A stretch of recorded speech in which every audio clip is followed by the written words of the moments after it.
Good afternoon. My name is William Dover, and this is my video presentation for Seminar on Criminal Justice.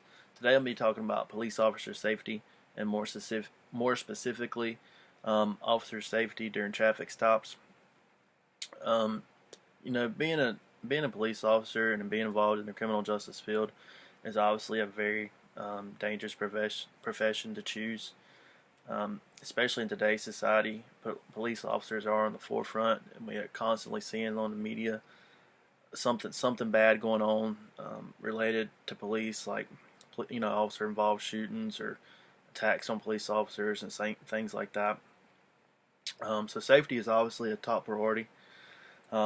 Every police officer deserves to go home to their family at night. There's over 1 million police officers in the United States, and so we need to be very thankful for those brave men and women. But it all starts with training. Whenever police departments start the hiring process for new recruits, it all starts with the training process. They train from day one. They have annual training, monthly training. So it all starts with the training and teaching the new recruits the procedures and policies of the departments and what to do, what not to do. Being able to tell high-risk encounters, being able to tell the actions and emotions of others, being able to use their equipment properly, just knowing everything about the job, really. And you got to have good social skills. When you're doing traffic stops, you got to be able to know how to properly talk to people, because that's what you're doing. You're stopping people that are in the community. You're stopping civilians. They might be your neighbor or just somebody passing through, but you got to know how to talk to everyone. So police officers should be polite and respectful. If a police officer is rude to the person they're stopping, then all they're doing is fueling a fire, because obviously that person's already going to be ticked off that they're getting a citation. So you got to have good social skills. And if you're a police officer, chances are you're going to be working after dark. I know a lot of the departments around here rotate their shifts, so that's another thing that you got to train for, and you got to have situational awareness. Obviously in the dark you can't see as good, so you got to have your lights shining into the car. You want to make sure you can see everything. You see everything around you, everything in the car. You just need to pay very close attention to what's going on, because anything can happen.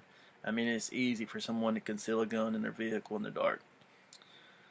So it's a good idea to have backup. I know, city departments, they have a lot smaller districts than a lot of the rural departments, like say Town of Clover versus York County. So, it's always a good idea to have backup whenever you can, especially if you feel like something's not right, or you detect something's not right during the traffic stop. Call for backup. It's nothing to be harassed about. Just it's better to be safe than sorry, really, because anything can happen. And the more officers you have on the scene, the more control of the scene and the situation you're going to have. But back to training. Whenever you pull someone over, it all starts with the stopping in a safe place, and then you got to position your vehicle. When you stop the cruiser, you want to make sure that you position your wheels outwards, that in case an onlooker passing by is paying more attention to you than the road, and drifts off the road, and say they hit your car or hit your patrol car, and then it goes flying out into the roadway. You don't want it coming back and hitting you. So it all starts with position your vehicle in a safe manner behind the vehicle that you're stopping. And also you need to know which side to approach. A lot of officers approach the driver's side, but I've seen a lot approach the passenger side as well. I just got back from a vacation in Tennessee, and we've seen some traffic stops on the way up there and the way back. And I noticed that a lot of the officers were on the passenger side of the interstates, because Interstate 40 is a very dangerous interstate itself. So, approaching the passenger side is a pretty good idea, and I think that it's a lot safer, especially when you have cars flying by you at 70 miles an hour. It puts you further off the roadway and gives you less chance of getting struck. I believe every state should have a move over law. This is where drivers should reduce reduce their speed or stop for stopped emergency vehicles.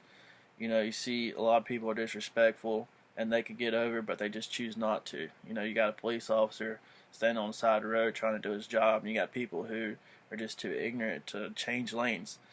So I mean that's a pretty big deal. Every state needs to highly enforce that and punish people who don't think about the safety of police officers. And another thing is like the ergonomics. Officers need to be comfortable. They need to be healthy. They ride around in their patrol cars a good bit of the day. So I mean it's a good idea for departments to have their officers get out and walk around and move around and exercise as much as they can. Because I mean when you're riding around in a cruiser all day doing traffic stops, you're only out of the vehicle for a few minutes and you get back in the vehicle to issue the citation. So I mean the more you can get out and stay active and be aerobic, the better off you're going to be. Because if you're uncomfortable riding around in the car all day, and then when you get out of the car, then I mean you're already distracted a little bit because your back might be hurting, or you might be tensed up and just uncomfortable from riding around in the car all day. So I mean that's a really big deal. And also with traffic stops and accidents comes incident reports. Officers obviously do their patrol cars to office, so they need to find a safe place to do their incident reports. Don't just pull over on the side of the road. I mean that's just like a traffic stop. I mean you're sitting on the side of a busy road and anything can happen there. So I mean you always want to stop in a safe place with plenty of lighting. And again it goes back to situations. You always got to pay attention, always got to be alert, and safety is always a top priority. Thank you.